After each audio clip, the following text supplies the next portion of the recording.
얘들아 안녕. 기가쌤이에요. 우리 그렇게 우려했던 것처럼 우리 2반하고 9반 다시 이렇게 온라인으로 수업을 해야 될 것 같아. 그치? 선생님이 그래서 지난번에 가족에 관련된 부분 문제 풀어준 것처럼 이번에도 역시 문제를 같이 풀어볼 예정이었어요. 그래서 교과서가 없을 것 같아서 선생님이 푸는 문제 보고서 한번 간략히 들어보고 선생님이 이제 학교에 오게 되면은 이 문제 푼 것들을 줄게요. 그러면 같이 필기 한 번 더 되어 있는 걸로 정리하면 될 것 같아요. 지금 수업은 편하게 들어주시면 됩니다. 자, 첫 번째로는 우리 제조기술과 관련된 걸 할 때 이 제조기술이 있었고, 두 번째로 그 건설기술에 대해서 배웠어. 우리가 시험 범위가 제조기술하고 건설기술 그리고 가족에 관련된 부분이니까 제조기술부터 먼저 보도록 할게요. 1번 문제 보면은 우리가 다음 설명에 해당하는 기술은 이라고 되어 있지. 그래서 쭉 읽다가 보면은 산업제품과 서비스에 대한 인간의 필요 욕구와 같은 것들을 위해서 자원을 이용해서 산출물을 만든다. 이런 것들을 부르는 게 바로 생산기술이었어. 생산기술. 이건 어렵지 않게 볼 수 있을 것 같아요. 이 생산기술이라는 게 더 큰 개념이었다는 거지. 이게 지금 2번에도 이어져요. 선생님이 지금 이 컵 보이죠? 급하게 지금 일요일 저녁에 찍고 있는 거여서 이렇게 이런 컵에다가 핸드폰 올려놓고 급하게 찍게 되었는데 앞 광고 같은 거 아니에요? 2번 봅시다. 2번에서는 우리 방금 봤던 1번의 문제처럼 생산기술에 해당하는 기술을 보래요. 그러니까 생산기술이라는 거는 우리가 이 보기에 있는 기술들보다도 더 큰 개념이라는 거야. 뭔가를 만들고 산출물을 만드는 게 생산기술인데 거기에 해당하는 게 1번과 같이 기억, 니은, 디귿, 건설기술, 제조기술, 생명기술이 모두 생산기술이라고 했어요. 그러니까 우리가 수송기술하고 정보통신기술은 생산기술에 속하지 않는다는 걸 꼭 기억해야겠지. 자, 3번 봅시다. 3번. 3번 보면은 다음 기억, 니은, 디귿에 들어갈 생산기술의 요소를 이렇게 고르라고 했어요. 읽어볼게요. 생산기술은 원자재, 노동력, 정보, 시간, 자본, 기계와 도구 같은 무엇을 이용을 해서 뭔가를 뭐 하고 그리고 다시 이거를 뭐 한대. 그러니까 이 단계들을 거친다라는 의미인데 이게 지금 교과서에도 잘 나와 있어요. 보면은 이런 원자재, 노동력 이런 것들을 다 뭐라 불렀냐면은 재료라고 불렀죠. 우리가 재료. 그리고 그것들을 가지고 뭐 했냐면은 그냥 바로 들어가지 않고 설계안도 치밀한 설계가 필요했고 그래서 만드는 과정인 공정, 공장에서 만드는 과정을 거치는 공정 이 단계를 돼서 산출물까지 이 재료, 설계, 공정, 산출이라는 단계를 거친다고 했었어요. 이게 요소예요. 4번 봅시다. 4번. 4번에는 다음의 설명에 해당하는 것은 이라고 했는데 생산기술의 구성 요소이면서 제품을 만들어내는 과정이나 공사 단계의 진도를 나타냈고 가공하고 조립 같은 게 있다 했어요. 방금 3번에서 봤지 뭐예요? 공정이라는 거예요. 공정. 그 과정과 공장에서 만드는 모든 것들을 공정이라고 부른다 했어. 5번 보겠습니다. 자, 5번은 생산기술의 산출, 그러니까 아까 봤던 재료 설계 공정 다음에 산출인데 그 산출에 해당하지 않는 것은 이라고 했어. 자, 옷이나 비행기, 자동차, 스마트폰은 우리가 다 뭔가 과정을 거쳐서 만들어준 산출이에요. 근데 이 석유 같은 건 보면 그냥 하나의 재료일 뿐이지. 얘가 어떤 과정을 거쳐서 이러이러 해가지고 만들어진 건 아니잖아. 그래서 2번이 정답이 되겠고 4번은 선생님이 여기 수송기술 아님이라고 적어놨어요. 이걸 잘 기억해야 돼. 자동차 자체는 수송 기술은 아니에요. 만들어진 제조 기술이고 그리고 자동차가 움직이게끔 하는 이런 기술들을 다 수송 기술이라 부르는 거니까 헷갈리면 안 됩니다. 6번 볼게요. 6번 보면은 기억하고 니은에 해당하는 걸 모두 고르래요. 기억은 두 가지 이상의 부품을 합쳐서 딱 붙여가지고 조립하는 조립 공정이고 원자재의 모양 같은 거를 바꿔서 어떤 최종의 것들을 만드는 것 우리 아까 계속했던 가공한다, 공정한다라는 가공 공정이었어요. 이 개념들 정도는 좀 기억할 수 있어야 될 것 같아. 7번 볼까요? 7번은 자연에서 얻어지는 재료를 가공 처리하여 우리 생활에 필요한 것들을 만든대요. 우리 계속 얘기했어. 이거 뭐예요? 제조기술, 제조기술. 여기서의 포인트는 생산기술하고 다르게 자연에서 얻어진다 라는 게 교과서에도 아마 잘 나와 있을 거야. 자연에서 얻어지는 게 제조기술하고 이어지는 겁니다. 그리고 그 제조기술의 특징을 보자면 8번에서는 1번 자연에서 필요한 재료를 얻는다. 맞고 로봇을 통한 자동화가 지금도 되고 있고 3번 개인과 국가의 경제 발전에 도움을 주고 끊임없는 기술의 발달로 새로운 제품을 만들어내는 게 제조기술이라는 거지. 자, 5번은 다른 기술의 영향을 받지 않았다고 했는데 이 제조기술이라는 것 자체가 보면은 아까 했던 이런 수송기술하고도 계속 콜라보가 되고 그리고 우리가 하고 있는 제조 만들었다고 해서 끝나는 게 아니라 다른 기술들에도 영향을 준다는 거지. 건축이나 뭐 생명이나 정보통신 모두 다. 아이고. 9번 볼게요. 9번 내용이 반복돼요. 새로운 제품을 만들기 위해서 원재료나 반제품을 인공적으로 뭔가 처리하는 과정을 의미하는 게 뭐냐면 가공이라고 불러. 우리가 가공식품이라고 부르는 것도 이렇게 다 만들어내. 인공적으로 만드는 거는 가공이라 부릅니다.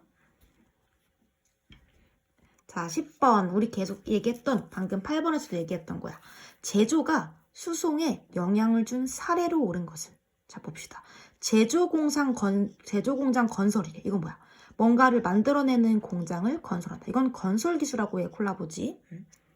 자, 그리고 우리 2번 보면은 기차의 부품 제조래. 이건 맞죠. 기차는 제조 자체로 굴러가지 않은 그 기차는 제조기술이지만 그게 굴러갈 수 있게끔 가는 그런 수송기술하고도 연결된다는 거죠. 서로 영향을 준다는 거예요.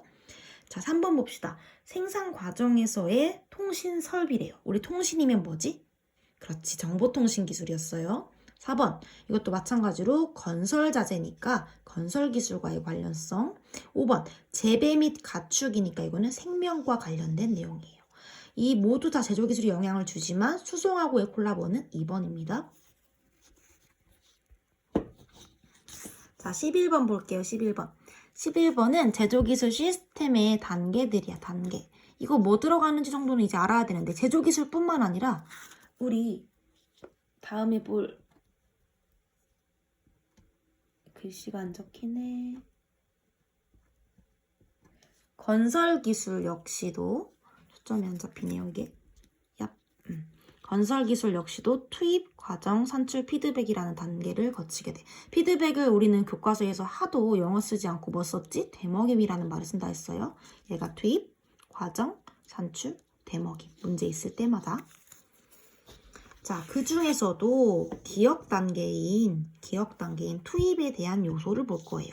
아까 했던 거지. 그러니까 재료로서 우리가 많이 쓰이는 것도 있고, 그리고 자본, 우리 돈을 의미하는 거, 그리고 디귿, 인력, 사람이 쓰이는 거, 우리 피라미드 할 때도 그때 얘기했었지. 그래서 그리고 기계도 마찬가지고, 그리고 시간, 이것도 시간도 진짜 많이 들어가.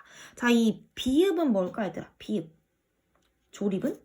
얘는 과정 단계예요. 과정 단계. 투입 단계가 아니라.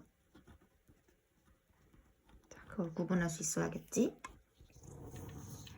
12번. 다음 설명에 해당하는 과정은 이라고 했어. 부식으로부터 소재를 보호하고 아름다운 색채로 외관을 꾸미면서 차하고 구분하기 위해서 결국에 뭐 하는 거야? 차에 색을 입히는, 색깔을 다양하게 하는 거지. 선생님이 만약에 파란색 차를 좋아해. 근데 만들어진 애가 검정색이야. 근데 그런 것들을 구별하기 위해서 색칠하는 과정을 뭐라 불렀냐면은 도장이라 부른다 해서 도색한다 라는 의미야. 도색한다. 그래서 여기가 1번이 해당되겠고 나머지 단계들은 기억할 수 있어야 될 것 같아. 자, 한번 반절했습니다. 자자자자 14번.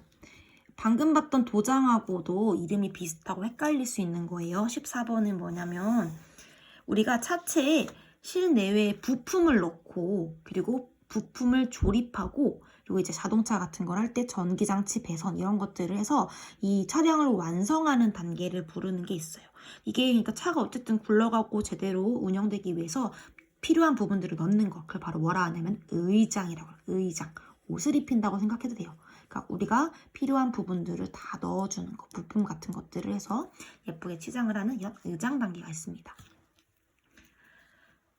자, 우리 다 기억이 안 날 것 같아서 선생님 이거 처음 듣는데요 하는 친구들은 교과서 보면서 하면 좋은데 그냥 와서 합시다. 이번 주는 한번 선생님 수업 보면서 복습이라 생각하고 이 문제들을 풀기보다 설명을 들어보세요. 자, 15번은 제조기술 시스템에 관한 내용, 방금 봤던 이 내용에 대한 설명입니다. 1번, 투입되는 요소가 같으면 산출물도 같다. 아니지, 그치? 투입되는 게 같아도 그 과정을 어떻게 하냐에 따라 산출물은 달라지지. 2번, 과정에는 공장, 시설, 도구 같은 게 있다. 이건 뭐야? 전부 공장, 시설, 도구는? 그렇지, 투입입니다, 투입. 3번, 제품의 성격과 종류에 따라서 투입되는 요소가 다를 수 있다. 그렇죠. 4번, 투입, 되먹임, 산출, 과정 단계. 아주 난리 났어요. 아니지, 되먹임은 어디로 가야 돼? 이 가운데 밑에 있어가지고 어느 단계든 다시 넣어줄 수 있고 투입, 과정, 산출, 되먹임이야. 틀렸어요. 5번, 과정 단계는 문제가 생기면 이를 해결하기 위해 문제가 되는 단계로 돌아가는 것이다. 얘는 뭐야? 피드백, 한국말로는 뭐? 되먹임. 15번 보겠습니다. 15번에서는 목재에 관한 내용이 나오는데 우리 제조 중에서도 우리 재료에 관한 내용을 얘기할 때 목재를 맨 처음 얘기했어. 그치? 그 목재의 가공재를 의미한대요. 16번 보면은 목재가 나뭇결 방향이 평행하도록 이렇게 착착착착착착착 붙어서 이렇게 붙여가지고 만든 거를 부르는 게 있어. 집합되어 있는, 밀집되어 있는 나무 가공재, 집성재라고 부른다고 했어. 그치? 실내 장식용, 건축자재, 가구 같은 것들을 부르는 게 집성재라고 했습니다. 우리가 이 나머지 원목, 합판, 파티클보드, 중밀도, 섬유판 이런 것들은 다음 학습지에서 더 많이 나올 거여가지고 오늘은 이 집성재만 잘 기억해야 될 것 같아요. 예쁜 모양 때문에 실내 장식에 많이 쓰인다라고 했어. 자, 우리 2반하고 9반 집중력 떨어지는 소리가 여기까지 들려요. 조금만 집중하자. 문제는 25번까지 있어요. 자, 다음에는 이제 철과 관련된, 비철금속과 관련된 내용이 나왔었는데 우리 그 중에서도 그런 거 얘기했죠. 선생님이 동전 보여줬던 거 기억나요? 동전. 황동은 구리하고 아연을 합쳤다고 했어. 그래서 색깔이 되게 예뻐서 우리 악기 같은 거 할 때 그 노란 약간 금색의 느낌을 가지고 있는 것들이 다 구리하고 아연을 합친 게 황동이라고 했어. 뭐하고 뭐가 합쳐졌는지 이런 것들도 잘 기억해야 한다고 얘기했습니다. 18번은 철금속에 대한 내용이 많이 늘 텐데 아마도 시험에서 이런 게 좀 어려울 것 같아서 한 번씩 더 집중해서 보는 게 중요할 것 같아요. 자, 철금속은 뭐를 얼마나 포함하고 있느냐에 따라서 달라지는데 그게 뭐야? 탄소였어, 탄소. 그래서 탄소가 많은지 적은지에 따라서 그 이름이 바뀌었어. 어떻게 바뀌었냐면은 19번을 보면은 여기서 보다시피 탄소가 많은지 적은지에 따라서 순철, 탄소강, 주철로 나눴어요. 우리가 탄소의 비중에 따라서 순철, 탄소강, 주철이라고 나눈다고 했었어, 쌤이. 그리고 그 중에서 니은, 그러니까 순철은 탄소가 거의 없고 탄소를 가장 많이 가지고 있는 게 바로 방금 말했던 이 주철인데 주철의 이용 사례는 굉장히 단단하고 형태 변형이 적기 때문에 맨홀 뚜껑으로 쓰인다고 했었어. 대표적인 예시지? 대표적인 예시. 자, 그래서 이 리을에 대해 가지고 주철에 대해서 보자면은 탄소가 진짜 많이 들어있고 주조성이라 해가지고 얘는 모양을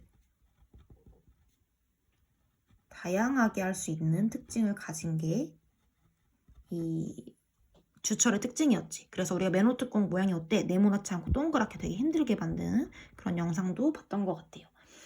순철과 같은 것들은 우리 그때 봤다시피 탄소가 거의 없다 보니까 막 부들부들 휠 수가 있었어. 전기가 잘 통하니까 그 우리 전기줄 같은 거에 쓴다고 했었고, 그리고 탄소강 같은 경우는 탄소강에 따라 가지고 탄소가 적당히 들어있다 보니까 많은 부품들에 쓰인다고 했었지. 기억이 잘 안 날 거야 아마. 자, 21번 보면은 플라스틱과 관련된 것도 있었어. 우리가 재료가 목재, 그리고 철, 그리고 플라스틱, 그리고 신소재에 대해서 봤는데 신소재는 선생님 따로 설명을 해야 될 것 같아서 우선은 플라스틱부터 볼게요.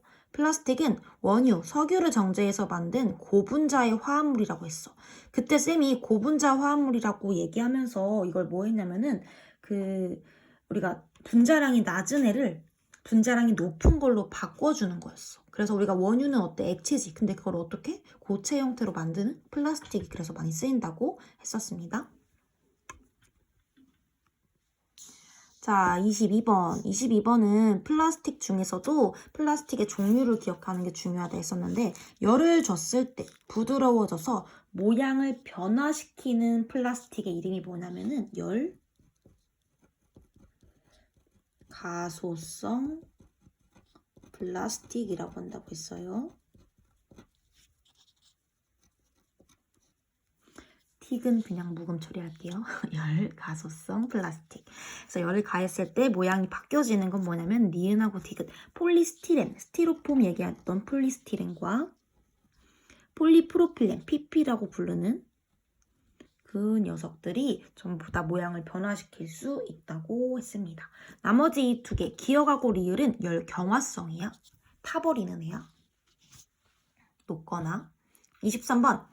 23번은 우리 이거 선생님이 원클로 보여줬던 것 같아가지고 이거 따로 설명을 할게요. 우선 그냥 넘어갈게요. 따로 설명을 할게요, 선생님이.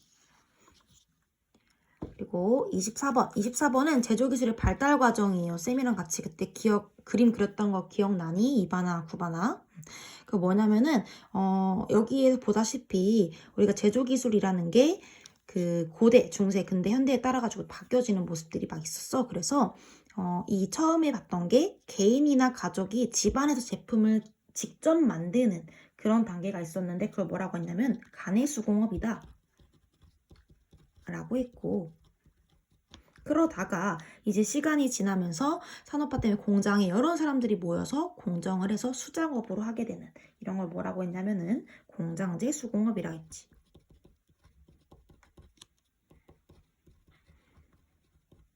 자, 그리고 그러다가도 점점 더 많은 우리가 기계들 같은 게 발명되면서 방적기, 방직기처럼 실을 더 우리보다 빨리, 금손들보다도 더 빨리 하는 그런 제품 생산이 생기게 되었고, 그래서 이런 생산 기계들로 대량 생산을 하는 공장제,